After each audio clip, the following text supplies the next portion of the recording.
लाया, कूलर रख दिए।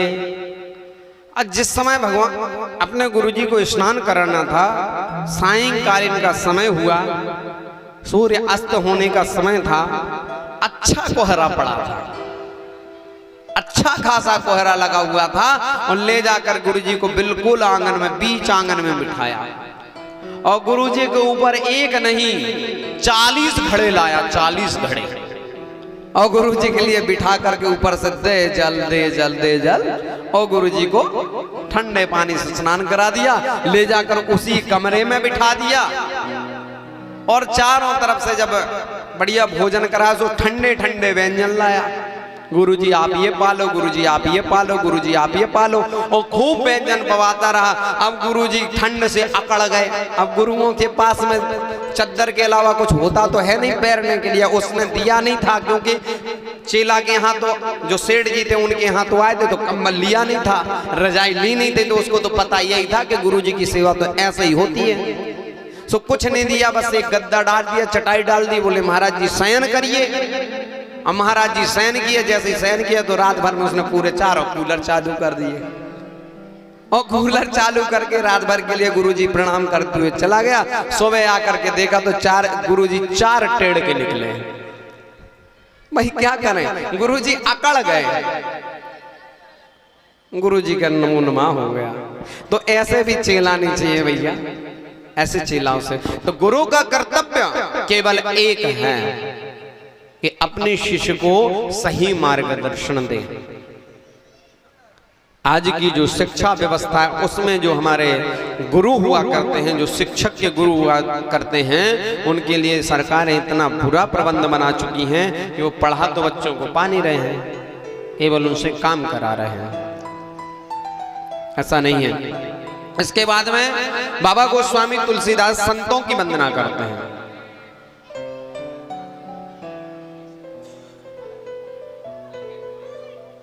जल्दी करो।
सबसे अच्छा तरीका है, आप सोचते हैं ना कि हम जो भगवान की पूजा पाठ करते हैं, जो अगरबत्ती लगाते हैं, जो पूजन इत्यादि सामग्री चढ़ाते हैं, उससे हमारा मन एकाग्र हो गया। हम दिन और रात लगे हुए हैं पूजा पे, पूजा करने के लिए मन शांत नहीं हो रहा है।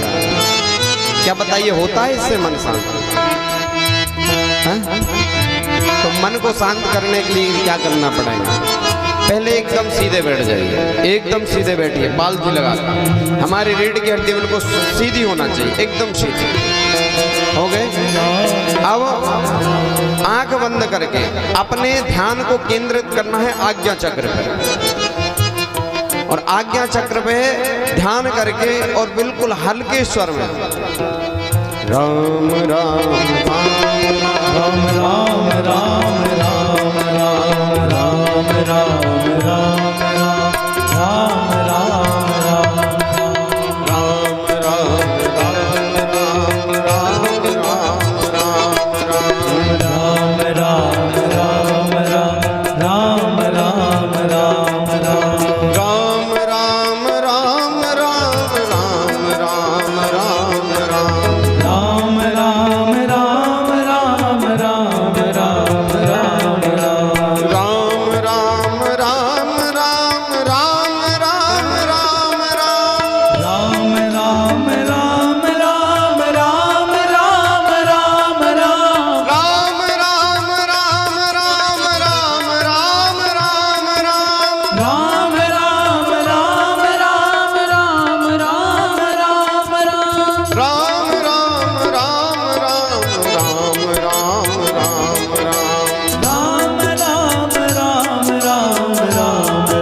कल हमने और आपने बहुत ही भव्य कलश यात्रा के पश्चात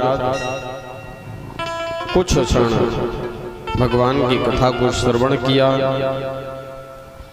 और कल मंगलाचरण हमने किया। आज हम कथा में प्रवेश करेंगे। तो देखिए, ये जो रामचरितमानस है, ये रामचरितमानस कैसी है, कैसे हमारे जीवन में इसका महत्व है और कैसे हम ही राम हैं। राम कोई बाहरी नहीं है महाराज, राम हम स्वयं हैं। मैं आपसे पूछना चाहता हूं कि आज हम जब भगवान के विग्रह को देखते हैं, मूर्ति को देखते हैं, तो क्या कुछ अलग अंतर समझ में आता है आपको? बताइए, कोई अलग अंतर समझ में आता हो तो बताइए। जैसे हमारे हाथ भगवान ने बनाए वैसे हम मूर्ति में भी भगवान का विग्रह वही देखते हैं। जैसे हमारे नेत्र बने हुए हैं वैसे हम भगवान को भी देखते हैं। देखते हैं कि नहीं देखते हैं? पूरा विग्रह एक सा है। अच्छा, जब हम ऐसे देखते हैं, हमारा ईश्वर ऐसा है, तो ईश्वर तो सबके हैं, ईश्वर तो सबका है। ईश्वर अंश जीव अविनाशी, कण कण में वह व्याप्त है। इस सृष्टि की बनाई हुई एक एक जीवस्त जीव में वह अंश विराजमान है, उसका अंश उस जीव में विराजमान है। तो जब हम भगवान के विग्रह को अपने जैसा स्वरूप देखते हैं, तो एक बात बताइए, भगवान की बनाए हुए जितने भी पशु हैं, जितने भी पशु हैं, अब चूंकि क्या है, पशुओं ने शीशा नहीं देखा तो उन्होंने अपने आप के लिए भी नहीं देखा, लेकिन वो तो कल्पना यही करते होंगे कि अगर कोई हमारे लिए चलाने वाला है यदि है तो वो हम जैसा ही होगा ना। जैसे हम कल्पना कर लेते हैं कि हमें चलाने वाला हम जैसा ही है, तो जो पशु हैं वो भी तो कल्पना करते होंगे कि ईश्वर हम जैसा ही है कि नहीं?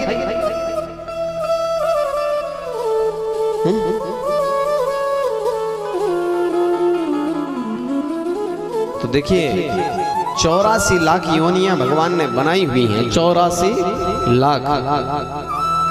84 लाख योनियों में केवल मनुष्य एक ऐसा जीव है जो परम पिता परमात्मा को अपने अंदर विराजमान कर सकता है, जागृत कर सकता है, ईश्वर स्वयं बन सकता है, कोई दूसरा नहीं है। राम भी इसी सृष्टि में आए, लीला की और प्रस्थान हो गया। उसी सृष्टि में रावण भी आया कि नहीं आया? रावण भी यहीं आया और रावण भी चला गया, राम भी चले गए। आज राम को पूजा जा रहा है, रावण को जलाया जा रहा है, उसका कारण क्या है? उसको कारण बताएगी हमारी यह रामायण, जो हम 9 दिन बैठ करके श्रवण करेंगे।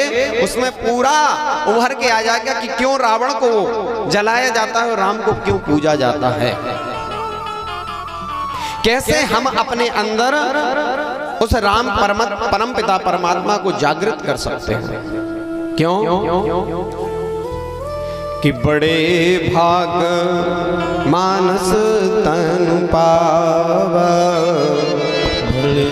सुर दुर्लभ मुनि ग्रंथन गावा।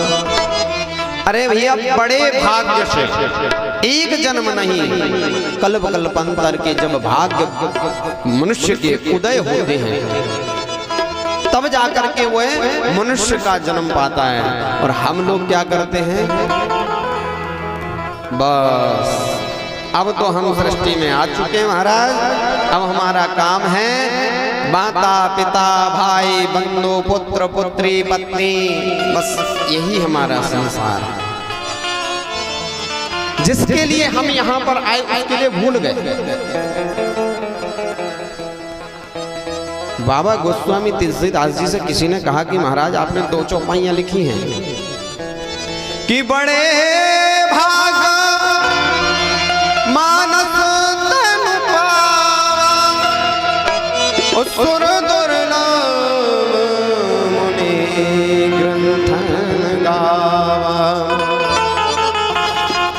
बाबा आप कहते हैं बड़े भाग्य से मनुष्य जन्म मिलता है, और एक तरफ क्या लिख रहे हैं, छित जल पावक गगन समीरा पंच रचित यह अधम शरीरा।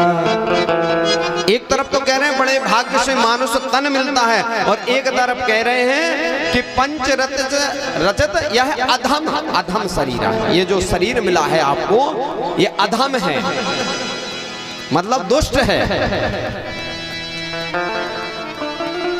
हम लोग राम कथाएं सुनते हैं, आज जगह जगह राम कथाएं हो रही हैं, जगह जगह अनुष्ठान हो रहे हैं। हमें एक बात बताइए महाराज, जीवन में बदलाव कितना आ रहा है आपके, आपका जीवन कितना बदल रहा है, इस विषय पे बात करिए। कुछ आते हैं महाराज कंठस्थ रामायण का पूरा ज्ञान हो गया, और आकर के अभिमान में भी बोलते हैं महाराज।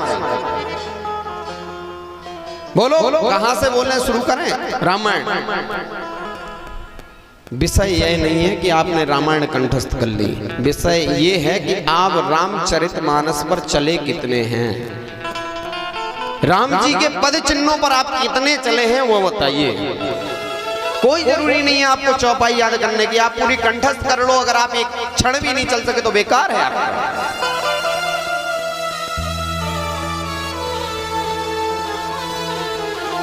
एक चौपाई है।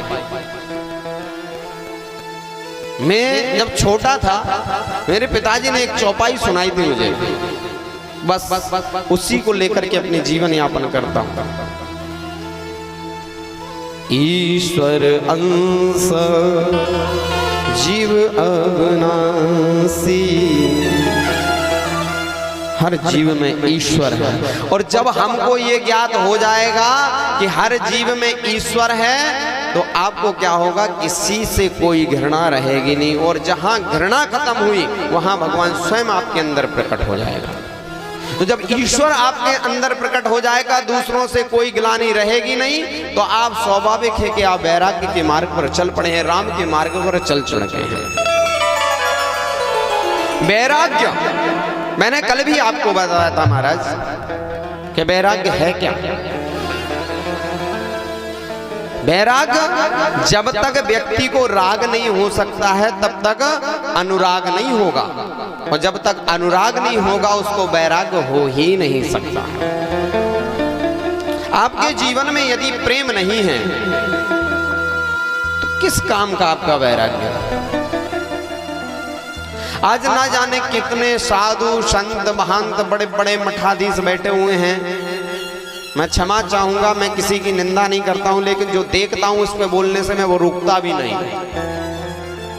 मुझको ये मंच मिली है मैं बोलूंगा। बड़े बड़े मठाधीश महंत बैठे हुए हैं, सब एक ही बात कह रहे हैं कि गौ की रक्षा करो, गौ की रक्षा करो, गौ को राष्ट्र माता बनाओ, गौ को राष्ट्र माता बनाओ। आज मैं उन संतों से, उन साधुओं से, उनसे सबसे जो भी ये बात सवाल करते हो, मैं उनसे सवाल करना चाहता हूं, आपका योगदान कितना है उसमें, आपका स्वयं का योगदान कितना है उसमें। ठीक है, बना दीजिए गौ को गौ माता, राष्ट्र माता। मैं एक बात करूं, थोड़ा सा आप लोगों को निंद लगेगी कि जब तक वो पशु था कोई उसको ज्यादा नहीं काट रहा था, जब से हमने उसको अपनी माता मान लिया उस दिन से और ज्यादा कट रही है, और ज्यादा काटी जा रही है। क्यों? क्योंकि लोगों ने समझ लिया ये माता बना करके बैठे, हम इसको काटो, इनको दर्द दो। सत्य बात है कि नहीं है सत्य कि नहीं। आज साधु महात्मा यदि चाहें, समय ज्यादा नहीं लगेगा, आप किसी न किसी साधु के तो शिष्य हो सकते हैं कि नहीं है। आप लोग बताइए, आपके गाय घरों में कितने लोगों के घरों में गाय है, कितने घरों में गाय है? कुछ ही लोग होंगे जिनके घरों में गाय हैं, बड़ी बड़ी बिल्डिंगों में रह रहे हैं। आज के समय में महाराज ये हो गया कि साधु की साधना से कोई नहीं जुड़ना चाहता है, साधु के साधन से जुड़ना चाह रहा है हर व्यक्ति। साधन कितना है महाराज के पास, महाराज के कितने आश्रम हैं, कितने आश्रमों में बड़े बड़े एसी वाले कमरे हैं, कितने महाराज जी के पास में गाड़ियां हैं। इसलिए महाराज जी से जुड़ो। भला ही महाराज जी की कितनी बड़ी साधना हो, कितनी बड़ी साधना करते रहते हैं, उनसे कोई मतलब नहीं है।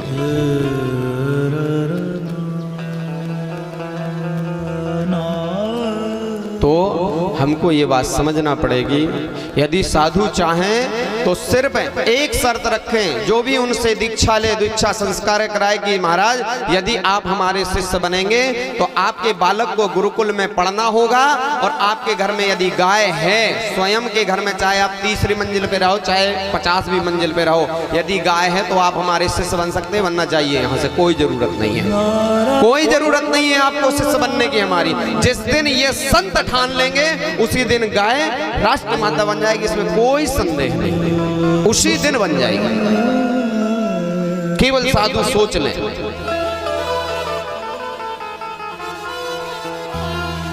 और ये जो मनुष्य जन्म हमको मिला है, ये अधम क्यों है और ये बड़ा क्यों है? इसको देवता भी तरसते हैं कि एक बार मनुष्य जन्म मिल जाए। देवता भी तरस रहे हैं। क्यों? देखिए, जब हमारा विवेक जागता है, जब हमारी चेतना शुद्ध होती है, जब हम अनुशासन में रहते हैं, और जब हमारे पास में भक्ति रूपी बल रहता है, तब हम राम बन जाते हैं। हमारा चरित्र रामचरित्र बन जाता है। और जब हम अहंकार में डूब जाते हैं तो गोस्वामी तुलसीदास जी कहते पंच रजत यह अधम शरीरा। जब हम अहंकार में डूब जाएं तो समझ लो आप अधम हो। हर व्यक्ति को अहंकार खाया जा रहा है। हमारी चलना चाहिए हम श्रेष्ठ, हम श्रेष्ठ, हम श्रेष्ठ। हर व्यक्ति एक ही उसमें लगा हुआ है, हम श्रेष्ठ। अरे क्या करोगे भाई, क्या करोगे बताइए? कोई काम का नहीं है ये जीवन, आपका कोई काम का नहीं है। किसी पंक्तिकार ने बहुत ही प्यारी पंक्ति लिखी हुई है महाराज कि 4 दिनों की प्रीत जगत में 4 दिनों के नाते हैं, पलकों के पर्दे पड़ते ही सब नाते मिट जाते हैं। 4 दिनों की प्रीत जगत में 4 दिनों के नाते हैं। और सुनिए, जिनकी चिंता में तू जलता बेही चिता जलाते हैं। आप उन्हीं पुत्रों की चिंता में तो पूरे जीवन हाहाकार मचाए हुए हो कि जिनकी चिंता में तू जलता बेही चिता जलाते हैं। जिन पर रक्त बहाए जल सम बेही जल में बहाते हैं। 4 दिनों की प्रीत जगत में 4 दिनों के नाते हैं। सिर्फ 4 दिन का खेल है महाराज, आपके लिए जीवन दिया था। मैं ये नहीं कहता हूँ, सुनिए एक बात समझ लीजिए, हमारे शास्त्रों में हर एक चीज को अगर सही तरीके से देखा जाए तो पूरा जीवन आपका बिल्कुल अच्छे से चल सकता है। आप राम बन सकते हैं। देखिए राम यहाँ पर आए, उस समय राम की, देखो किसी ने हमसे प्रश्न किया महाराज एक बात बताइए आप, हमने क्या बोले, जब राम जी आ गए थे और राम जी ने एक बार धर्म की स्थापना कर दी थी तो फिर कृष्ण को आने की जरूरत क्या थी? फिर कृष्ण भी आए और अभी सुनते हैं कि कली अवतार भी होगा। कली की अवतार होना है ना, है? तो राम के युग की स्थिति ये थी कि धर्म तो था पर लोग धर्म पे चल नहीं पा रहे थे। तो राम आए राम ने धर्म पे कैसे चलना है ये हमको सिखाया कि यदि पुत्र बनना है तो कैसा बनना है कि पिता की आज्ञा मिले तो वन की ओर चले जाओ, कोई संकोच नहीं, कोई सवाल जवाब नहीं। यदि हम पुत्र हैं तो पिता कहता है कि ऐसा तुमको करना है तो करना है। लेकिन भैया आज के समय में एक बात और समझ लीजिए, भगवान की सिर्फ लीला थी, आप विवेक के साथ में, क्योंकि आजकल के माँ बाप केवल अपनी संतान को केवल धन के पीछे दौड़ा रहे हैं, धन के पीछे, मार्ग के पीछे नहीं दौड़ा रहे हैं, सन्मार्ग के पीछे बिल्कुल भी नहीं दौड़ा रहे हैं, केवल धन। आजकल की जो पढ़ाई है महाराज, धन है ऐसी पढ़ाई को। आपके जितने भी बच्चे पढ़ रहे हैं केवल और केवल नौकर बनने के लिए पढ़ रहे हैं, केवल नौकर। जितने भी कॉन्वेंट स्कूलों में बच्चे पढ़ रहे हैं उनको केवल आगे चल करके नौकर ही बनना है, मालिक तो बनना ही नहीं है किसी को। मैंने देखा है जिन्होंने पढ़ाई ज्यादा नहीं की है वो लोग मालिक बने बैठे हैं। आज उनकी करोड़ों अरबों की संपत्ति है, वो स्वयं के मालिक बने, किसी की फैक्ट्री चल रही, कोई ठेकेदार बन गया, कोई कुछ बन गया, बन ही गया, और वो नौकरी में बीत गए। मैं एक निवेदन करूं आपसे, सबसे बड़ा शूद्र कौन होता है? शूद्र किसे कहते हैं? जो नौकरी करे वही शूद्र होता था पहले समय में।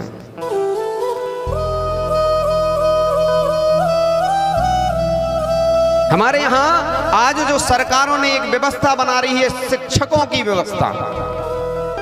हमारे यहां पहले गुरुकुलों में गुरु कहा जाता था, गुरु होते थे, गुरु वही कहते थे, मास्टर नहीं कहते थे। अब तो और हो गए टीचर, और टीचर छोड़ो अब तो कॉन्वेंटों में जाओ तो हो गए फादर। हैं? फादर को अगर इंग्लिश में कहा जाए तो क्या कहते हैं कि फादर किसको कहते हैं? बताइए बेटा, लोग छोटे बैठे हैं, बताइए किसको कहते हैं फादर? पिता को कहते हैं ना। हैं? पिता को बोल रहे हैं डैड, मतलब तुम मर चुके, डैड मतलब तुम मर चुके, और स्कूल में जाकर के उसको बोल रहे हैं फादर। धन्य है रे भैया शिक्षा व्यवस्था। और उन बच्चों से पूछो आगे चल के करना क्या है, तो सिर्फ एक बनना, को नौकर बनना। अरे तुम जो पढ़ रहे हो, तुम जो अपना जीवन व्यर्थ कर रहे हो, वो किस काम के लिए? दूसरों की कंपनियों के लिए चलाने के लिए। मैं तो कहता हूं अगर तुमको पैसा ही कमाना है तो पढ़ाई तो छोड़ ही दो, जरूरत ही नहीं, पैसा तो आएगा। क्या करना तुमको पढ़ के? पैसा आएगा, ये निश्चित है। यदि आपको पढ़ना है तो समाज के बढ़ाने के लिए पढ़ाई पढ़िए।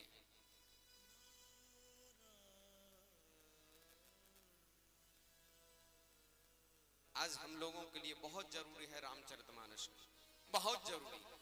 और रामचरितमानस के लिए इसलिए नहीं कि कैसे शिव जी का विवाह हुआ, कैसे राम जी रोते। अब देखिए बड़े बड़े पंडाल लगे हुए चारों तरफ हुई हैं, और व्यास जी महाराज ऊपर से बैठ के रो रहे हैं, भरत जी बन जा रहे हैं, राम जी बन जा रहे हैं, आंसू गिरा रहे हैं।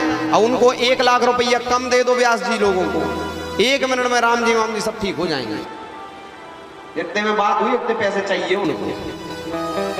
सत्य है कि नहीं है बताइए?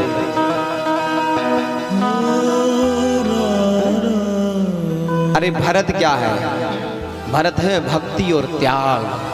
हमारे जीवन में त्याग कितना है ये दर्शाता है कि आप भरत के रूप में हैं कि नहीं हैं। आपकी चेतना कितनी जागृत है ये बताती है कि जानकी जी आपकी बुद्धि तेज है कि नहीं है, जानकी जी आपके अंदर हैं कि नहीं है। आपका अनुशासन बताता है कि आप लक्ष्मण का स्वरूप हैं कि नहीं है। आपका शुद्ध विवेक बताता है कि आप राम हैं।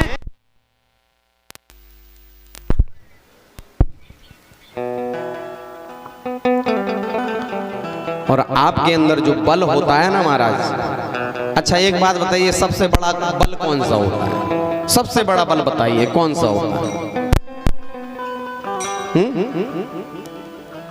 सबसे बड़ा बल। अब कोई कहे कि महाराज खली के पास बड़ा बल है, तो कई बार चैंपियन हार गया। हारा कि नहीं हारा? उससे भी बड़े बड़े बलशाली होंगे, वो भी हार गए। तो बल कौन सा बड़ा है? तो बल केवल एक ही बड़ा है, वो है भक्ति का बल। अभिमान रहित बल यदि आपके पास में है तो वो बल आपका सबसे श्रेष्ठ माना जाता है। भक्ति का बल ही सर्वश्रेष्ठ होता है। यही रामचरितमानस है। चलिए हम और आप हो क्या रहा है?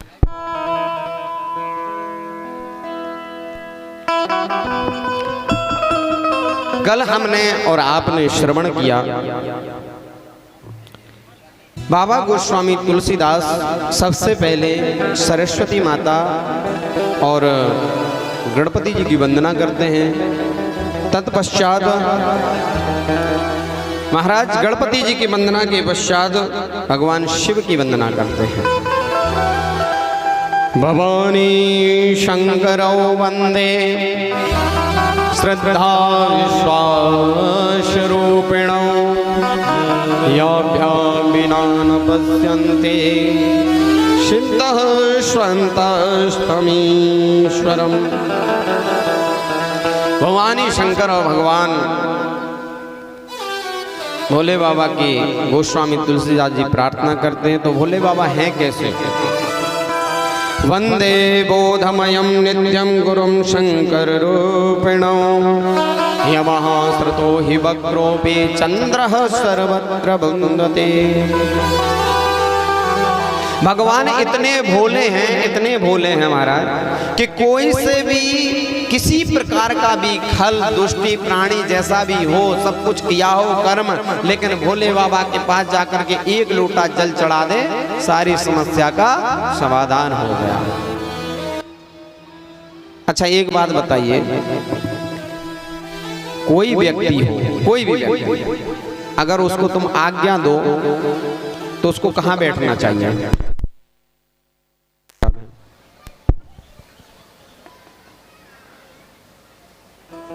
कहाँ बैठना चाहिए बताइए? चलिए आप किसी के ऊपर प्रसन्न हो गए, प्रसन्न हुई और कहिए आइए बैठिए, तो कहाँ बैठना चाहिए उसको? कायदे से नीचे बगल में बैठना चाहिए ना, है? और टेढ़ा हो तो और भी ज्यादा। टेढ़े आदमी को हर कोई पसंद नहीं करता महाराज, लेकिन भोले बाबा ऐसे तुम टेढ़े बने रहो, आड़े बने रहो, जैसे चाहो वैसे बने रहो, बस आओ हमारे पास। तो कहां बैठना चाहिए? तो देखिए चंद्रमा गया किसके पास? भोले बाबा के पास। बोला महाराज सब खाए जा रहे हैं, ये राहु हमको खाया जा रहा है, ये केतु हमको खाए जा रहे हैं, आप हमारी रक्षा करिए। उस समय दूज का चंद्रमा था, टेढ़ा चंद्रमा था, और भगवान शिव से जाकर के प्रार्थना करी तो शिव जी ने ऐसे ही अनायास कह दिया आ जाओ हमारे, बैठ जाओ बगल में। अब बगल में बैठना चाहिए कि जाके खपरिया पे बैठना चाहिए? हैं? और टेढ़ा आदमी हमेशा टेढ़ा ही चलता है, जाकर के भगवान की खपरिया पे बैठा। भगवान कह ले ठीक है। उस समय से चंद्रमा भी सर्वत्र पूजते, हर जगह पूजने लगा है दूज का चंद्रमा। ऐसे भगवान शिव हैं। अरे कैलाश के निवासी नमो बार बार हो, नमो बार बार हो, आयो शरण तिहारी प्रभु तार तार दो। कैलाश के निवासी नमो बार बार हो, बार बार हो, आयो शरण तिहारी भोले तार तार, आयो शरण तिहारी प्रभु तार तार दो। भोले तार तार तू, भोले तार तार तू, तार तार दो भोले तार तार दो, भोले तार तार तू, शंभु तार तार तू, तार तार दो शंभु तार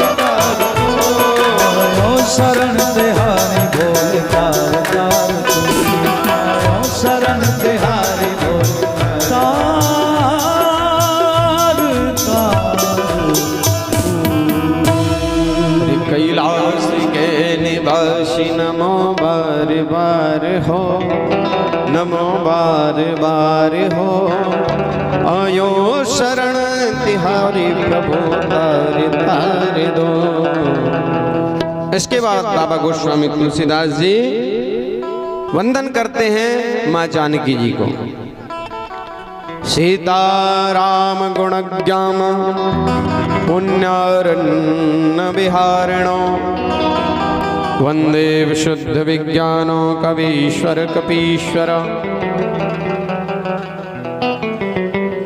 बाबा गोस्वामी तुलसीदास जी यहाँ पर वाल्मीकि जी के लिए और कपीश्वर कपीश्वरो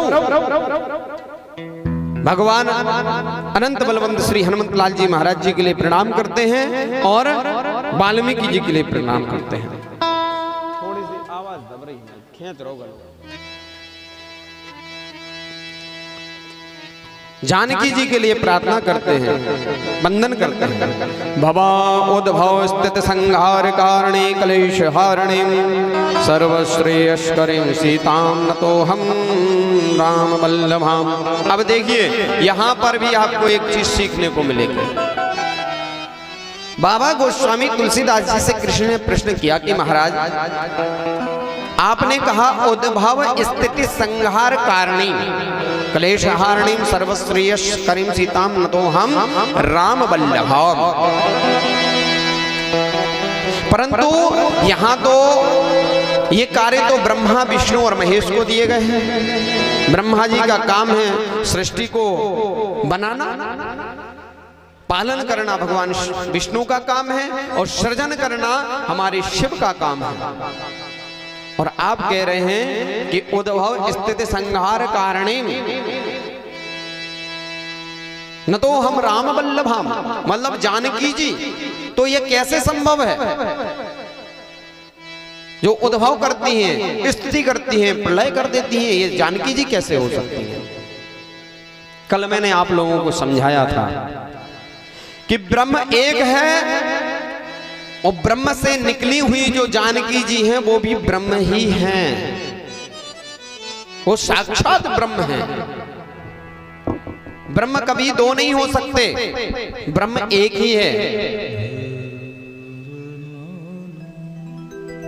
तो ब्रह्म कैसे दो हो गए? कल की कथा में आप लोगों ने श्रवण किया था कि जब मनु और शत्रुपा जी ने भगवान की तपस्या की, तपस्या में लीन रहे। कई बार ब्रह्मा जी, विष्णु जी और महादेव भी आया करके कहने लगे कि आप वरदान मांग लो। उन्होंने कहा ना, जिन निर्गुण निराकार ब्रह्म है मैं उसका दर्शन करना चाहता हूं। तब राम प्रकट हुए, और जब राम प्रकट हुए तो वहां देखा कि एक अकेला कोई तपस्या नहीं कर रहा, वहां दो लोग तपस्या कर रहे हैं, मनु और शतरूपा। जब दोनों तपस्या करते देखे तो भगवान ने यह सोचा कि केवल और केवल अगर मनु के लिए हम मनुष्य रूप धारण करेंगे तो शतरूपा शक्ति के लिए थोड़ा सा बुरा लगेगा। इसलिए उन्होंने अपने अंदर से ही, देखिए हर आत्मा के अंदर ममता, करुणा और दया, ये तीनों चीजें विद्यमान हैं और ये तीनों देवी स्वरूपा हैं, क्योंकि स्त्री भाव इनमें आता है। ममता, अब कोई व्यक्ति नाम रख ले ममता व्यक्ति, स्त्री भाव छोड़ दीजिए तो वो अच्छा लगेगा क्या? दया और करुणा, ये तो स्त्री भाव है ना सबके। तो जब भगवान ने देखा कि यहाँ दो हैं तो उन्होंने अपनी ममता, करुणा और दया को अपने आप से अलग कर दिया। वही माँ जानकी जी हैं, इसलिए उनको अलग नहीं कह सकते, वो भी ब्रह्म ही हैं। अच्छा, इनको ब्रह्मा, विष्णु और महेश को शक्ति प्रदान कौन करता है?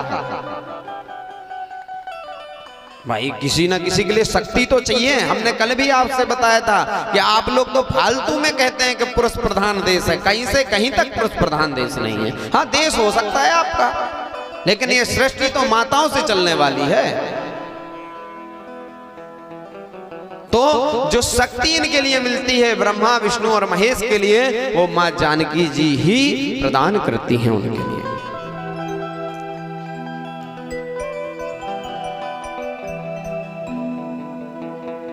और माँ भगवती से सभी व्यक्ति के लिए प्रार्थना करना चाहिए, सभी के लिए। न तातो न माता न बंधुर न दाता न पुत्रो न पुत्री न भृत्यो न भर्ता न जाया न विद्या न भृतर्ममैव गतिस्त्वं गतिस्त्वं त्वमेका भवानी। और भगवती के पास में जाकर के प्रार्थना करें।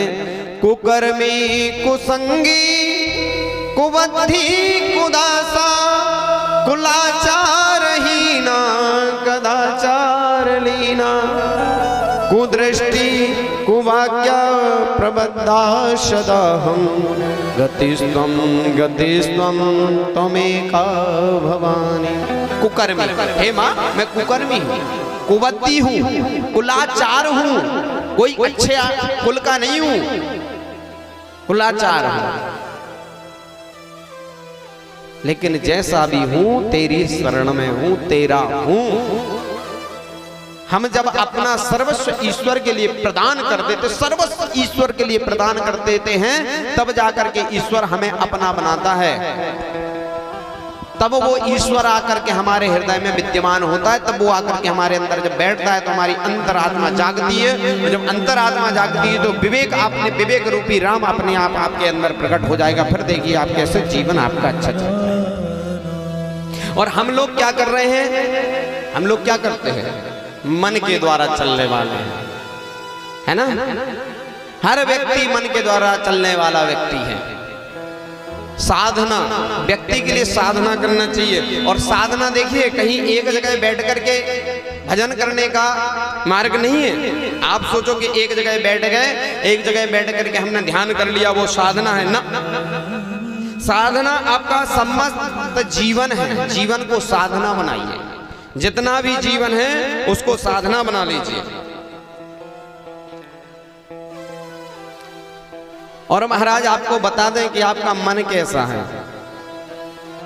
देखिए लोग कहते हैं महाराज मन बहुत विचलित है, मन बहुत चंचल है, मन तो कुछ कर नहीं देता। अरे महाराज मन कुछ भी नहीं है, मन तो अच्छे प्राणी के अंदर बैठा हुआ एक सूक्ष्म शक्ति है, सूक्ष्म शक्ति, कुछ नहीं कर सकती।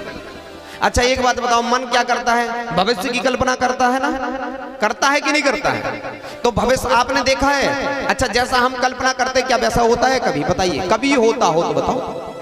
अच्छा जो भूत में बीत गया, जो भूत में चला गया, या तो वो लेकर आएगा मन आपका, या जो भविष्य में कोई होना ही नहीं है वो लेकर के आएगा। वर्तमान की स्थिति बताता है क्या आपका मन, बताइए बताता है।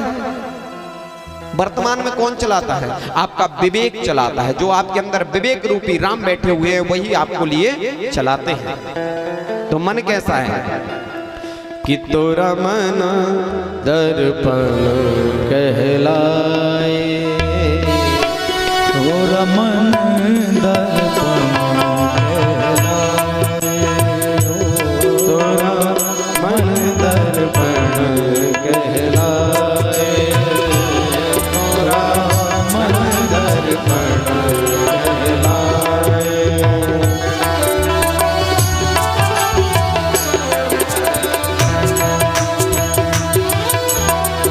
भले मोरे सारे कर्मों को देखे और दिखाए, तोरा मन दर्पण कहलाए, तोरा मन दर्पण कहलाए।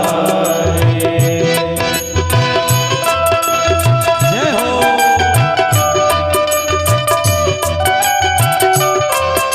जय हो।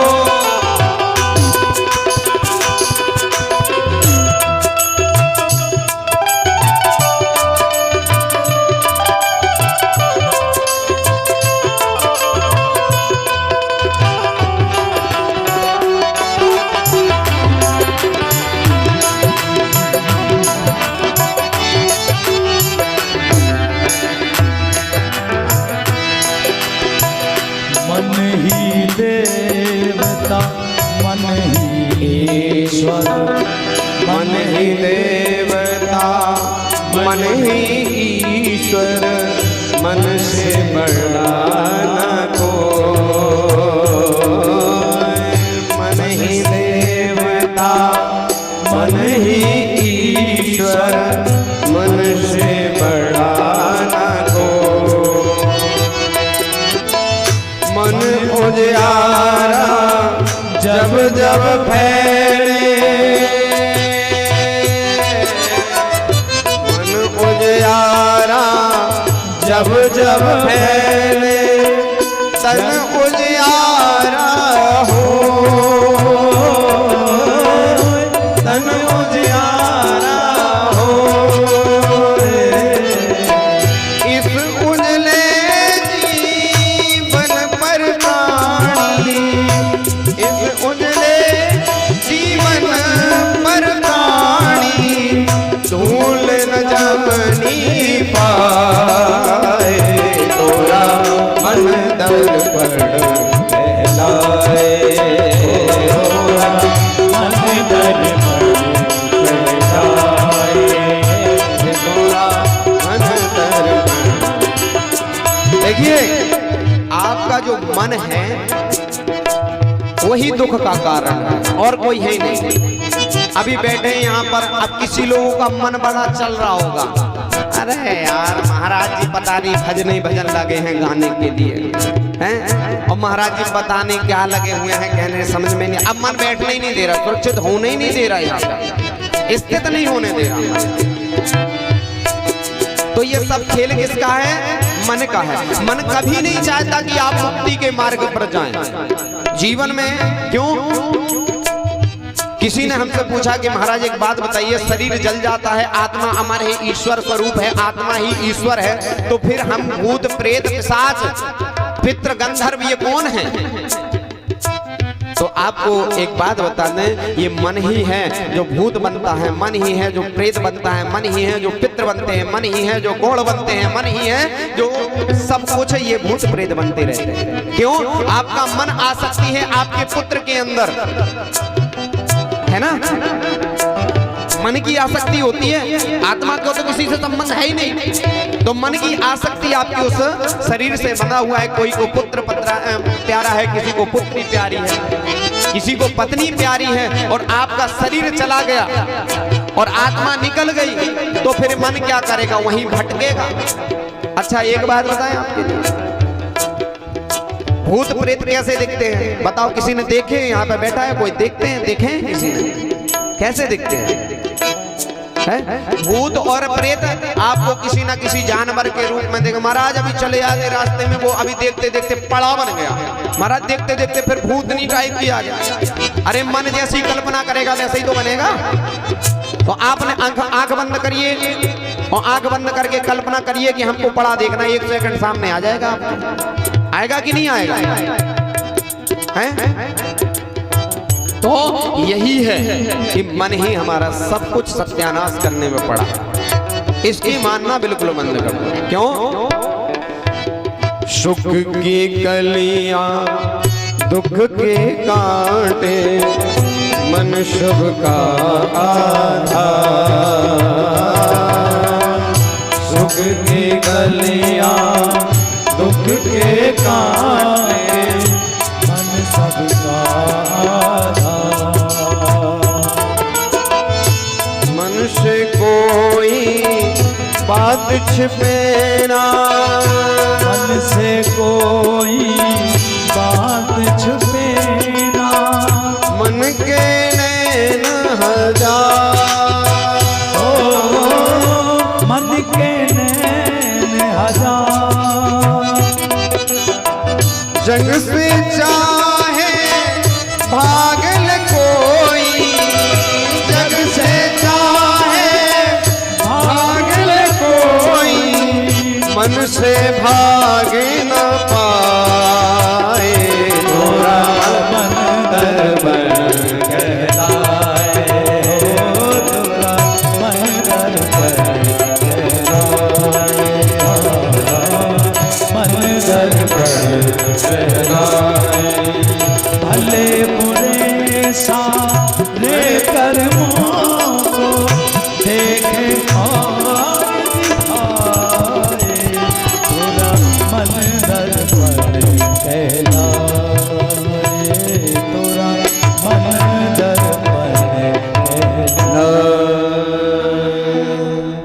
तोरा मन दर्पण कहलाए।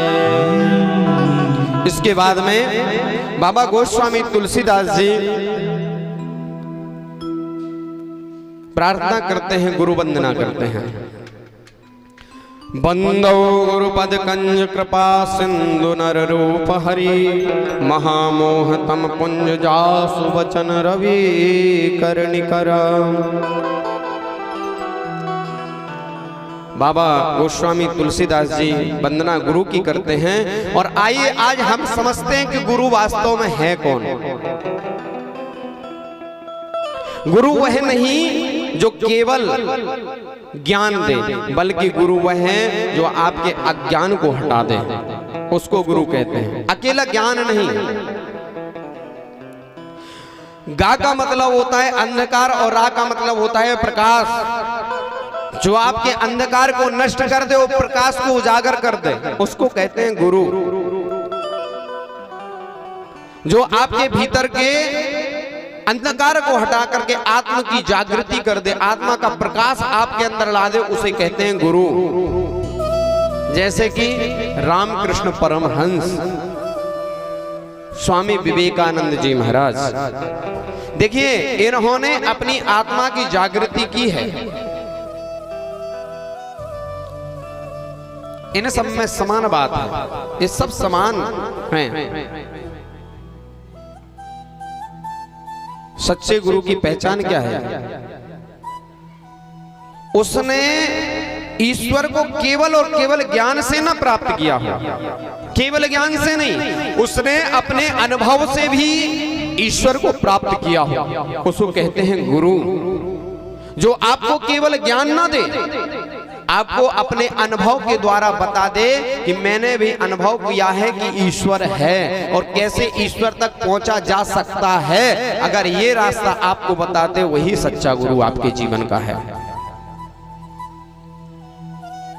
और गुरु वह होता है जो चेला से कोई अपेक्षा नहीं रखता है, किसी प्रकार की कोई अपेक्षा नहीं। वैसे तो महाराज आज के समय में पता है स्थिति क्या है, गुरु फिरे बाजार में हमसे दीक्षा लो और स्वर्ग पढ़ो चाहे नरक पढ़ो, हमें दक्षिणा दो।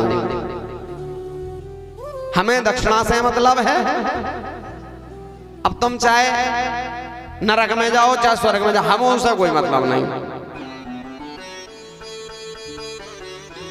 गुरु का मतलब एक दिन आपके लिए दिया है, गुरु पूर्णिमा जो आने वाली है। आप संसार के सारे कार्यों को छोड़ करके जीवन की जितनी यादें व्याधाएं हैं सबको एकत्रित करिए और जाकर के गुरु से प्रश्न करिए। लेकिन आज के समय में उल्टा हो गया, बढ़िया एक सिंहासन सजती है गुरु पूर्णिमा के दिन, बढ़िया सिंहासन सजेगी, उस पे गुरुजी बैठे होंगे, उस पे जाकर के खूब माला चढ़ाइए, खूब पोती पत्रा और जो कछु है तुम्हारे पास, जो कछु है सब चढ़ा जाओ गुरुजी के लिए। और गुरुजी से यदि आपने कोई प्रश्न कर लिया, कोई गुण प्रश्न कर लिया, अरे भगाओ भैया इनके लिए ये कहां से आ गए हैं? गुरु का मतलब क्या है? आप उनके पास जाकर के निडरता से अपने जीवन की एक एक बात कह सकें। गुरु के पास जाकर के अपने सर्वस्व जीवन में जो कठिनाइयां हैं गुरु को बता सकते हैं। हमारे शास्त्रों में ऐसा वर्णन आता है कि हम अपने कुछ ऐसे प्रश्न होते हैं जो अपनी पत्नी से भी नहीं शेयर कर सकते, वो जाकर के गुरु को बताना चाहिए कि हमारे जीवन में यह समस्या चल रही है। और अगर वो गुरु उसका समाधान नहीं करता तो वो आपका गुरु हो ही नहीं सकता है महाराज, हो ही नहीं सकता है वो। और एक निवेदन करें, बाहरी गुरु जो हम लोग बाहरी गुरु बनाते हैं ना, उससे अच्छा है कि अपने आप के अंदर के गुरु को बनाना चाहिए। खुद को गुरु बनाओ, क्योंकि आपकी कमियां सिर्फ आपको पता है, आपके अंदर की कमियां किसी और को पता है ही नहीं।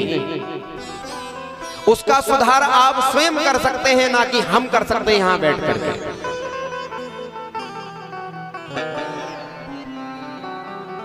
एक हमारे चेला जी हैं, ललितपुर में रहते हैं, आएंगे एक दिन। हमसे बोले महाराज जी दीक्षा लेना, हमने पहले दारू छोड़ो। बोले महाराज जी आज से ही आपकी कसम आज से ही छोड़ दी।